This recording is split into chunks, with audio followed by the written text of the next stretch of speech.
अस्सलाम वालेकुम व रहमतुल्लाहि व बरकातुहू। मोहतरम जनाब डॉक्टर अयूब साहब, सदर पीस पार्टी वो प्रत्याशी विधानसभा खलीलाबाद, मोहतरम जनाब अख्तरुल ईमान साहब, विधायक बिहार प्रदेश वो सदर बिहार मजलिस इत्तेहादुल मुस्लिमीन, मोहतरम जनाब शौकत अली साहब, सदर मजलिस इत्तेहादुल मुस्लिमीन उत्तर प्रदेश,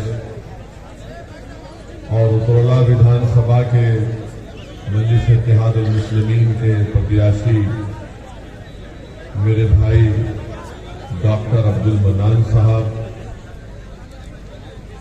रियासत महाराष्ट्र से तशरीफ लाए साबिक़ा मजलिसी सदर मोहतरम जनाब सैयद मोइन साहब,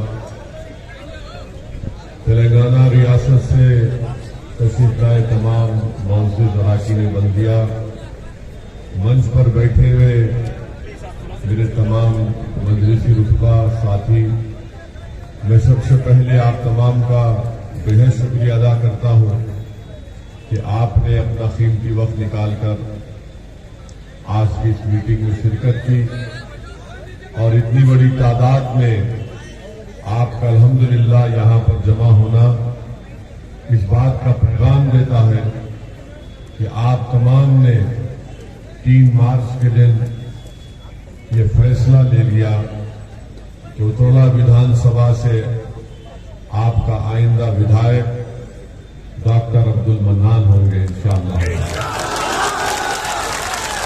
मेरे अजीज दोस्तों और बुजुर्गों, मैं शुक्रगुजार हूं डॉक्टर अयूब साहब का कि उन्होंने अपना कीमती वक्त निकालकर और इस बात को उन्होंने महसूस किया कि आज वक्त के हालात का तकाजा यह है कि हम सबको अपने अख्तिलाफात जो है उसको बाजू रखकर मिलकर दिल और सोच को मिलाकर हमको फिरका परस्ती, मुफाद परस्ती और उन ताकतों से मुकाबला करना है जो हमको हमारा जायज मुकाम नहीं दिलाना चाहते हैं।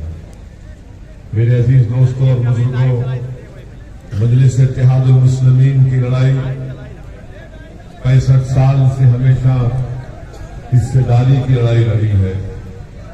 मजलिस इत्तेहादुल मुस्लिमीन हमेशा भारत की लोकतंत्र में, भारत की जमहूरियत में संविधान के आईन के दायरे में रहकर हम मजलूमों की, कुचलों की, अति पिछड़ा समाज की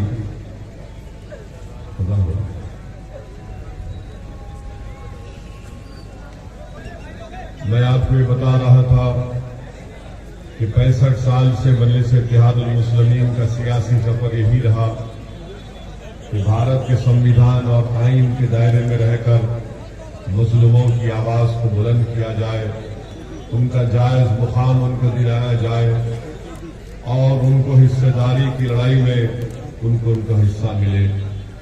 मेरे अजीज दोस्तों और बुजुर्गों, असदुद्दीन ओवैसी कोई आला जात के या कोई नवाब खानदान से निकलकर नहीं आया आपके दरमियान में।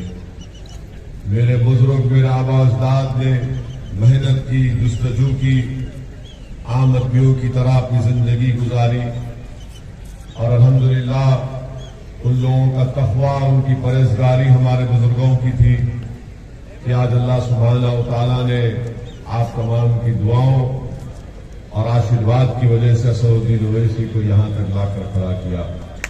मेरे अजीज दोस्तों और बुजुर्गों, मगर एक बात मैं आपको बताना जरूरी समझता हूं कि मैं हैदराबाद पार्लियामेंट का सांसद हूं। हमारे साथ अराकीन असेंबली तेलंगाना प्रदेश हैदराबाद में है। हमने अपने 65 साल की सियासी सफर में अब तक सत्ता में हमारा कोई मंत्री नहीं बना, हमारा कोई मंत्री नहीं बना, क्योंकि हर कोई आपसे आकर कहता है कि जब इलेक्शन जीतोगे तुम मंत्री बनोगे या सत्ता में आओगे। मगर हम आपको बता रहे हैं कि सियासी ताकत क्या होती है। हमारे 7 विधायक हैं, 1 MP है, हैदराबाद में 44 हमारे कॉरपोरेटर हैं। हमने अपने क्षेत्र में एक असेंबली कॉन्स्टिट्यूंसी में, एक विधानसभा में, सिर्फ एक विधानसभा में हमने अपने MP लैंड फंड से 10 करोड़ की लागत से बच्चियों के लिए जूनियर डिग्री कॉलेज की बिल्डिंग बनाई। उसमें लड़कियां हिजाब भी पहनती हैं, नहीं भी पहनती हैं, वहां पर काम हो रहा है। 1.5-2 महीना पहले हमने वहां के कॉरपोरेटर नसीर साहब यहां पर उतरला में आपके दरमियान में, उनसे पूछ लीजिए। हल्के असेंबली कारवान में हमने सरकार के पास बैठकर सिर्फ एक विधानसभा में हमने 290 करोड़ की ड्रेनेज लाइन मंजूर करवाई। सिर्फ एक विधानसभा की मिसाल दे रहा हूं, 290 करोड़ की ड्रेनेज लाइन मंजूर करवाई।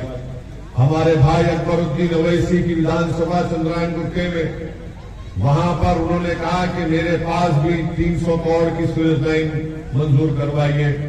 हम मिनिस्टर से जाकर बात किए, उन्होंने हमसे कहा कि असद भाई, जो हमारे मिनिस्टर का नाम KT रामाराव है, KTR ने कहा कि असद भाई 1 महीने का टाइम दो, मैं चंद्रायन गुट्टे में भी 300 करोड़ की सीवेज लाइन मंजूर करवाऊंगा।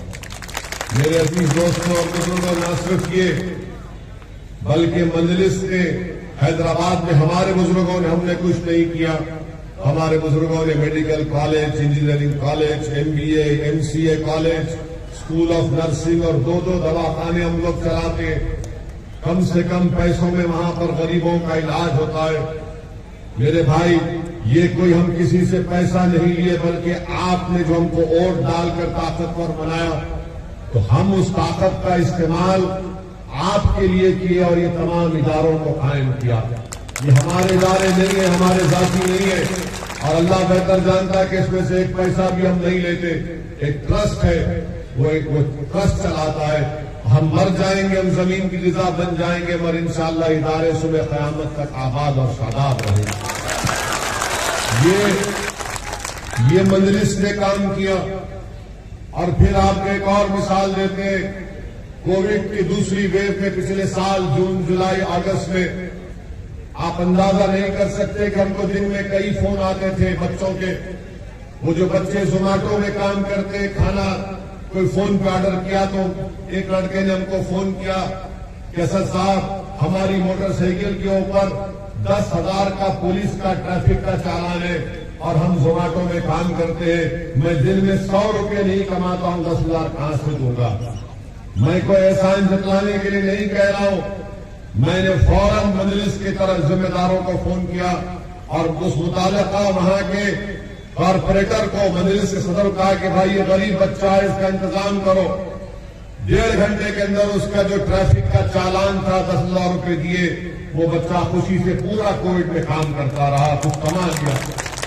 फिर कोविड में सुनिए अभी अरे इनको जिताओ जिंदाबाद हम भी बोलेंगे। और फरीदाबाद से डॉक्टर अय्यूब को। दूसरी बात यह कि कोविड की महामारी में आपको मिसाल दे रहे, उत्तर प्रदेश में भी आपने देखा कि पानी के ऊपर लाशें गिर रही थी। नदी के किनारे कुत्ते किसी के बाप और मां की लाश को कुत्ते लोच कर खा रहे थे। उत्तर प्रदेश में गरीब को ऑक्सीजन नहीं मिला, अस्पताल मिला तो बेड नहीं मिला, बेड मिला तो दवाई नहीं मिली। वैसे थे MP हमने क्या किया, हमने हमारे क्षेत्र में 800 ऑक्सीजन सिलेंडर हमने फ्री में जनता में दिए। 800 ऑक्सीजन सिलेंडर, और एक कोविड पेशेंट को एक सिलेंडर काफी नहीं होता, कम से कम उसको सेहत होने तक 7 या 8 सिलेंडर उसको हम लोग फ्री में रिफिल करा के दिए। मैंने बाहर से, बर्तानिया से 80 ऑक्सीजन कॉन्सेंट्रेटर मंगवाया। और न सिर्फ हैदराबाद बल्कि अख्तरुल ईमान साहब हमारे बिहार प्रदेश के सदर बैठे, आप पूछ लीजिए। हमने अख्तर भाई के पास भी ऑक्सीजन कॉन्सेंट्रेटर भिजाए कि अख्तर भाई जो बिहार का, भारत का जिस तरह पसमानदा इलाका सीमांचल है, सीमांचल की जनता को हम सलाम करते हैं कि उन्होंने हमारे 5 विधायक को कामयाब किया। हमने कहा अख्तर भाई आज वहां की जनता परेशान है। बिहार की सरकार दरमियान में तो ऑक्सीजन कॉन्सेंट्रेटर बिहार को भी जाए, हमारे हर एमएलए को 2-2 ऑक्सीजन कॉन्सेंट्रेटर दिए के रखिए, अस्पताल में दीजिए। बड़ा काम नहीं किया, मगर हमारी अखलाकी जिम्मेदारी थी कि हमारा विधायक जीता, बिहार से 5 विधायक जीते, औरंगाबाद से हमारा एमपी जीता, धूलिया महाराष्ट्र में और मालेगांव में मुफ्ती साहब हमारे एमएलए, हमने औरंगाबाद और मालेगांव धूलिया को भी ऑक्सीजन कॉन्सेंट्रेटर दिया है। बताओ कोई सियासी राजनेता, कोई पार्टी इस तरह का काम किया कोविड के सेकेंड वेव में? हमारे मजलिस के हैदराबाद के जिम्मेदार अपनी जान को जोखिम में डालकर कोविड के मरीजों के पास ऑक्सीजन सिलेंडर ला कर देते थे, घर पर ला कर देते थे, उसको फोन करते थे हमको कि हमारे को सिलेंडर की जरूरत है। रात के 2-2 बजे, सुबह 3 बजे फोन आता कि बेड नहीं मिल रहा, हमारे लोग दौड़ते थे मजलिस के जिम्मेदार अपनी जान की परवाह किए बगैर। ये मजलिस का तरीका है काम करने का। आप अगर यहां पर डॉक्टर मन्नान को अपना विधायक बनाएंगे, हम आपसे वादा कर रहे हैं कि ना सिर्फ डॉक्टर मन्नान बल्कि सऊदी ओवैसी भी इस उतोला विधानसभा में आपके दरमियान में रहकर आपकी तकलीफ को दूर करने का काम करेंगे। मैं कोई आसमान से तारे तोड़कर लाने का वादा नहीं कर रहा हूं। जो अल्लाह ने मुझे इज्जत दी, मुकाम दिया, इसीलिए दिया कि मैं गरीब और मजलूमों का साथ दूं, और हम वो काम करते रहेंगे। आपको एक और सियासी ताकत का बताता हूं। अख्तर भाई बैठे हुए हमारे प्रदेश बिहार के सदर, जनता दल का नीतीश कुमार की पार्टी का एक मेंबर, उसको लोग गुंडाई लोग पकड़कर उसकी जान ले लिए। पूरी ऐवान असेंबली को अख्तर अली मान हिलाकर रख दिया। उसके घर को गए, उस पीड़ित परिवार के घर को गए, उसके घर वालों से मिला, उसकी बेवा को अख्तर अली मान ने बाजू बिठाकर सरकार से ये मुतालबा किया कि मरने वाले को 1 करोड़ रुपया मिलना चाहिए। मरने वाला तो नीतीश कुमार चीफ मिनिस्टर की पार्टी का था। नीतीश कुमार की सरकार बिहार में एनपीआर एनआरसी को पिछले दरवाजे से लाना चाहती थी, तो मजलिस इत्तेहादुल मुस्लिमीन का विधायक बिहार की विधानसभा में खड़े होकर वहां की सरकार को कह दिया अगर एनपीआर एनआरसी बिहार में शुरू होगा तो अख्तर अली मान पूरे पटना को जनता से भर देगा। ये काम हम बर्दाश्त नहीं करेंगे। फिर लोग बोलते कि तुम्हारे 5 विधायक जीते बिहार से, तुम सत्ता में नहीं हो। मैं आज चैलेंज के साथ कहता हूं कि जिन विधानसभा से मजलिस के 5 विधायक जीते, जहां वर्षों से गांव में काम नहीं हो रहा था, आज वहां पर विकास का काम हो रहा है, जनता खुश है वहां पर। तो ये हमेशा बोलना कि सत्ता मिलेगी, सत्ता जब मिलती है ना किसी को तो उसकी जेब मोटी होती है, गरीब का फायदा नहीं होता। सत्ता जब आप देते हैं तो उसमें काबिलियत होनी चाहिए कि लड़कर काम कराया जाए। बैठ जाए जाकर एसडीएम के पास, डीएम के पास, एसपी के पास, या तो मुझे तुम जेल में डालो या गरीब से इंसाफ करो। ये काम मजलिस करके आई और करेंगे तो में भी इंशाअल्लाह ताला। मेरे अजीज दोस्तों और बुजुर्गों, अब फिर हमारे ये जो समाजवादी के लोग, बसपा के, कांग्रेस के लोग बोलते कि बताओ डॉक्टर मन्नान और ओवैसी का क्या मामला है। अरे मैं तुमको आज की सभा में खड़े होकर कह रहा हूं, बताओ अखिलेश और कांग्रेस के लीडर राहुल गांधी कौन से खानका के शेख के मुरीद है? बताओ। अखिलेश यादव और राहुल गांधी कौन से खानका के शेख के मुरीद है? और वो जो बसपा की मैडम है वो कौन सी पिरानी मां है? याद रखो, अगर तुम बोलना शुरू करोगे तो हमारी जबान बहुत लंबी है, बहुत बोल देंगे, पूरा शीशा खोल देंगे तुम्हारा। अगर तुम बात करते हो तसव्वुफ की तो सुनो, तसव्वुफ के माने जुनैद बगदादी रहमतुल्लाह ने बताए थे कि तसव्वुफ वो है, सूफी वो है जो दुनिया में मर चुका और अल्लाह के लिए जिंदा है। वो सबक हमने खानकाह से सीखा, अब हमको सबक सिखाएंगे, आप बताएंगे हमको। तो बताओ फिर तुम जिस पार्टी की तारीफ कर रहे हो कौन सी खानकाह का शेख है? डॉक्टर मन्नान है, डॉक्टर है, इंसान है, तड़प रखता है आपके लिए। मेरे अजीज दोस्तों और बुजुर्गों, ये बात को आपको समझना है। और हम यहां के साबिका विधायक अनवर हाशमी साहब के लिए हम दुआ करते हैं कि अल्लाह सुब्हानहू व तआला उनको सेहत दे और उनकी मसाइब और मुश्किलात से अल्लाह उनको राहत दे। वो हमारे पार्टी के नहीं है, मगर हम कैसे नाम भूल जाए। यही तो ओवैसी की लड़ाई है, यही तो हमारी सोच है, यही तो हम इसलिए हमको बदनाम किया जाता है, झूठे इल्जामात लगा दिए जाते हैं। मेरे भाई, औरंगाबाद में एमपी की सीट इम्तियाज जलील है। बोलते ये लोग क्या बोलते, ओवैसी आएगा तो बीजेपी भाजपा जीत जाएगी। अरे भाई, कहां जीतेंगे? औरंगाबाद में 21 साल का शिवसेना का एमपी था। कितने साल का था? वो शिवसेना सेकुलर है। उसका एमपी को इम्तियाज जलील खड़ा हुआ तो औरंगाबाद की जनता को सलाम कि उन्होंने 21 साल के शिवसेना और भाजपा मिलकर लड़ रही थी 21 साल से।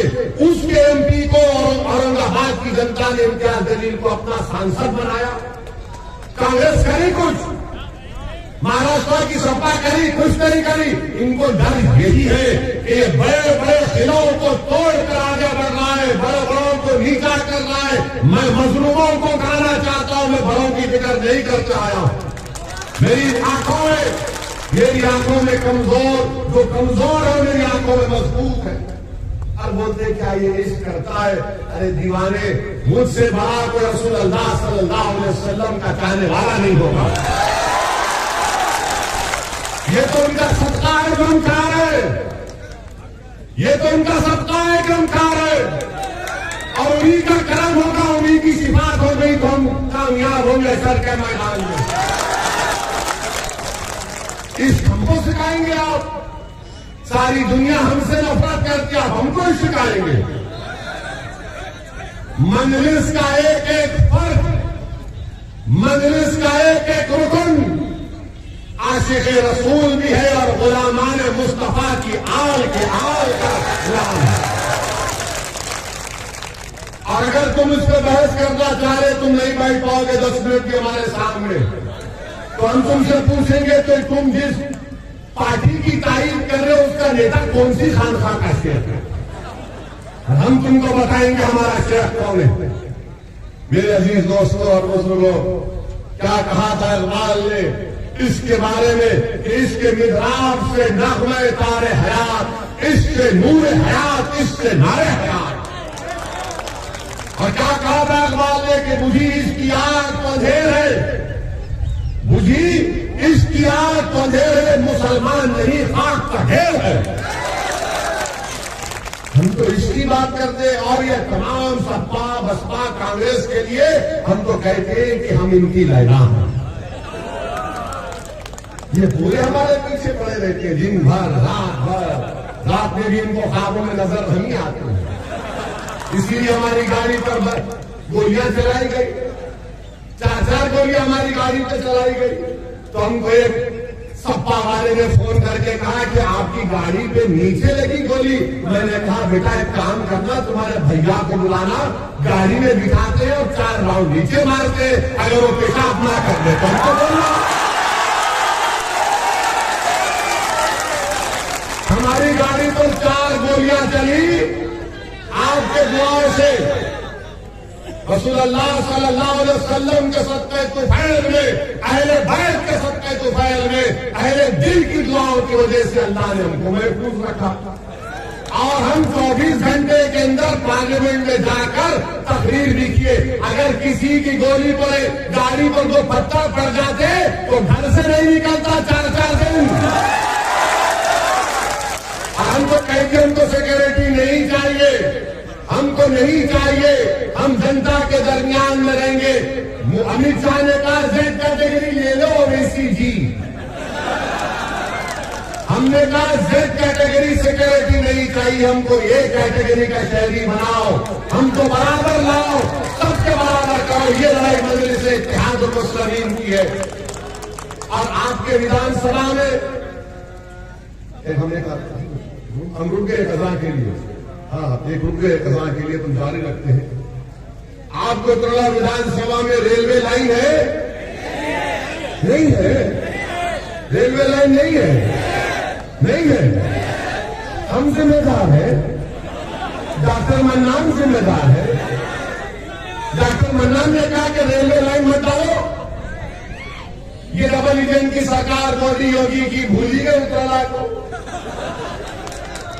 और यहां का बीजेपी का विधायक भी रेल की लाइन नहीं डाला, मगर बोला double engine double engine double engine. Engine लगाओ, तुमने पूरे उत्तराला में रेलवे की लाइन नहीं डाली, डबल इंजन डबल इंजन। और फिर बोलते मुख्यमंत्री बोलते मैं मई जून में बर्फ डालूंगा। मुख्यमंत्री जी मई जून में बर्फ मत लाओ, उत्तराला में तुमने कितने शिक्षा के स्कूल खोले बताओ। तुम जनवरी में गर्मी की बात मत करो, तुम बताओ कितने उत्तराला में अस्पताल है? कुछ भी नहीं है, नहीं है। कितने लोग नहीं हाथ उठा रहे बताओ? अब इसका इलाज करेंगे? इसका इलाज कैसे करेंगे? इलाज डॉक्टर ही करेगा ना, योगी तो नहीं करेगा, अखिलेश तो नहीं करेगा, और राहुल तो भाग के वहां चला गया, वो भी नहीं करेगा, तो कौन करेगा? डॉक्टर मन्नान करेगा इंशाअल्लाह। तो आपसे ही बता गया है कि डॉक्टर मन्नान साहब को, डॉक्टर मन्नान साहब का निशान पतंग का है, पतंग के निशान पर बटन दबाइए और डॉक्टर मन्नान को अपने वोटों से कामयाब करिए, नेता बनाइए। नेता बनाने की लड़ाई लड़ रहे हैं हम लोग, हिस्सेदारी की लड़ाई लड़ रहे हैं। भागीदारी परिवर्तन मोर्चा बाबू सिंह कुशवाहा को मुख्यमंत्री बनाने की लड़ाई लड़ रहा है। हमने तय किया कि अगर उत्तर प्रदेश की जनता और उत्तराला की जनता आप यहां से मजलिस को और भागीदारी परिवर्तन मोर्चा को कामयाब करेगी, तो हो सकता है कि 3 डिप्टी सीएम बनाए जाएंगे, एक अल्पसंख्यक समाज के मुसलमान, एक किसान समाज से और एक अति पिछड़ा समाज से। अगर डॉक्टर मन्नान यहां से विधायक बनेगा और भागीदारी परिवर्तन मोर्चा को सत्ता मिलेगी, तो विधायक के साथ डिप्टी सीएम भी बनेगा इंशाअल्लाह। हम कह रहे हैं आपसे, मगर आपको फैसला लेना है, आपके बहादुरी से फैसला लेना है। ये आकर बोलेंगे वो बीजेपी आएगी, बीजेपी आएगी। अरे भाई तुम्हें बीजेपी 2019 में आपने बीजेपी को वोट दिया था पार्लियामेंट में, कितनों ने नहीं दिया था? अब हम भी जिम्मेदार है उसको। ये आकर बोलते हैं शैतान जैसा कान में कुछ करता है ना। अब हमारे जाने के बाद ये इब्लीस की औलाद बहुत बोलेगी, अरे देखो बीजेपी बीजेपी। अरे बीजेपी का वजीफा तू इतना क्यों करता, तो समझ नहीं आता। मेरे अजीज दोस्तों और बुजुर्गों, आपसे मदद गुजारिश कर रहे कि आप इनकी बातों में मत आइए। 5 साल के लिए हमको मौका दीजिए, सिर्फ 5 साल के लिए हमको मौका दीजिए। उत्तराला में हम ऐसा विकास, ऐसी तब्दीली लाएंगे इंशाअल्लाह ताला कि आप भी कहेंगे कि हमारे फैसले पर आपने जो फैसला लिया वो इसमें उसकी पार्टी ने हमको शर्मिंदा नहीं किया।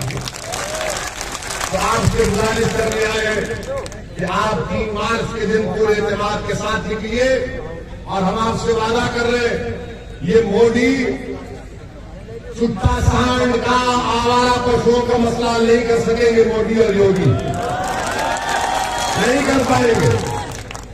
मेरे अजीज दोस्तों और बुजुर्गों, बहुत से मसाइल हैं आपकी विधानसभा में, तकालीफ है।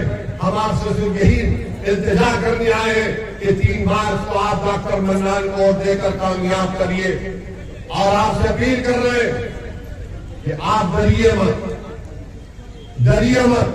आप डरेंगे? डरेंगे आप लोग? ऐसा ही बोल रहे हैं, पूरे एतमाद के साथ बोल रहे हैं, डरिए मत। अब हमारे भाषण के बाद क्या बोलेंगे मालूम आपको? अरे उधर का उधर बीजेपी में जा रहा है, फिर जब मतदान का दिन आएगा अफवाह फैलाएंगे। इस इब्लीस की औलाद है ना ये लोग, कुछ करते हैं। तो जब आकर वो बोलेगा तो बोलना, अरे उसका वोट कहां जाता, जाने से मेरा वोट तो डॉक्टर मन्नान के लिए।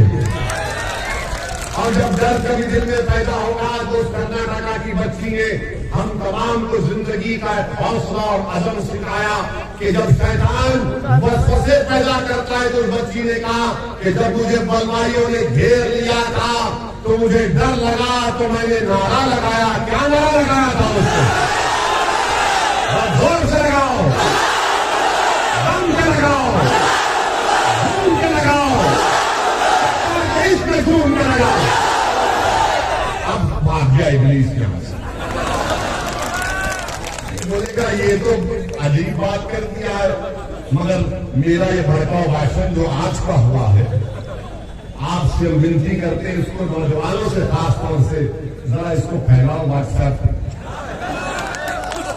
वो फेसबुक भी है, फसाद बुक भी है, कुछ पर भी डालो, इंस्टाग्राम भी है, सब पे फैलाओ ताकि उत्तरला की जनता को मालूम हो जाए कि एक दीवाना आया था जो हमारी दिल की बात किया, जो हमारी रिश्तेदारी की बात किया और उत्तरला विधानसभा के विकास की बात किया।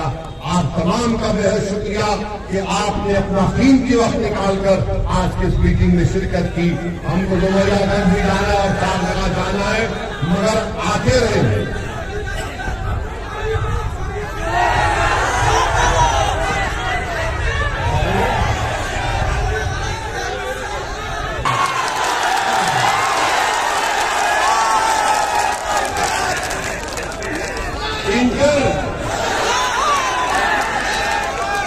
ये तो तुम लोग पूरे टनाटन हो। अच्छा, तो हमको ये भी करना पड़ रहा है। ठीक है, तो देश के गृह होम मिनिस्टर अमित शाह साहब उन्हीं का बोल रहे हैं।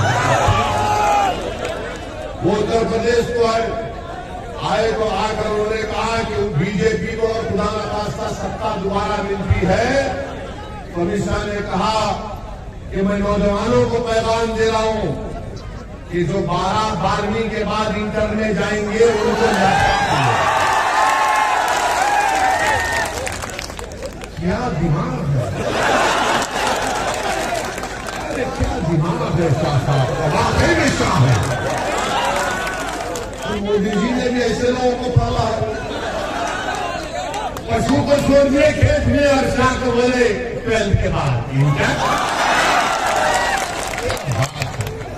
मगर मोदी जी कहते हैं कि सियासी जिंदगी में हंसी मजाक होना चाहिए।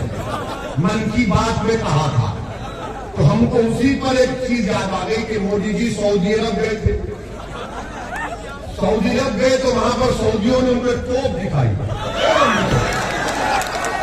तो मोदी जी बड़ी गहराई से उसका मुताला किए, घूम के देखे, कहना को यूं किए और देखकर उस सऊदी शेख से बोले कितना दूर तक फेंकती?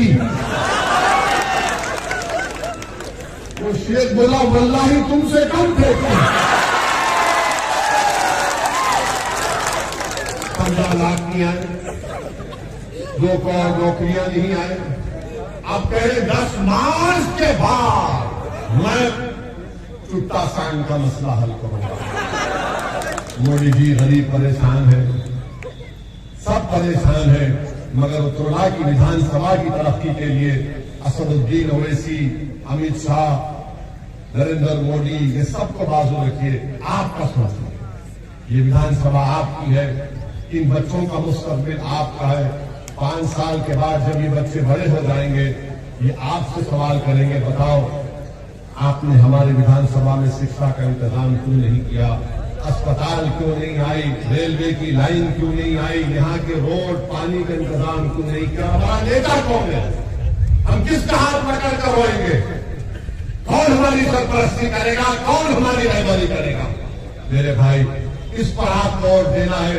डॉक्टर मन्नान एक बेहतरीन आदमी है, मैं इनको करीब से जानता हूं। ये आदमी आपके लिए तड़पता है, याद रखिए, इसके दिल में आपकी तड़प है, और ऐसे तड़पने वाले को आप अपने वोट से इनको कामयाब कर दिए। और मैं आपसे अपील कर रहा हूं कि हमारे लिए दुआ करिए कि अल्लाह जब तक हमको जिंदा रखे अल्लाह हमारी जबान से सच्चाई और हक को बयान करने का अल्लाह हमको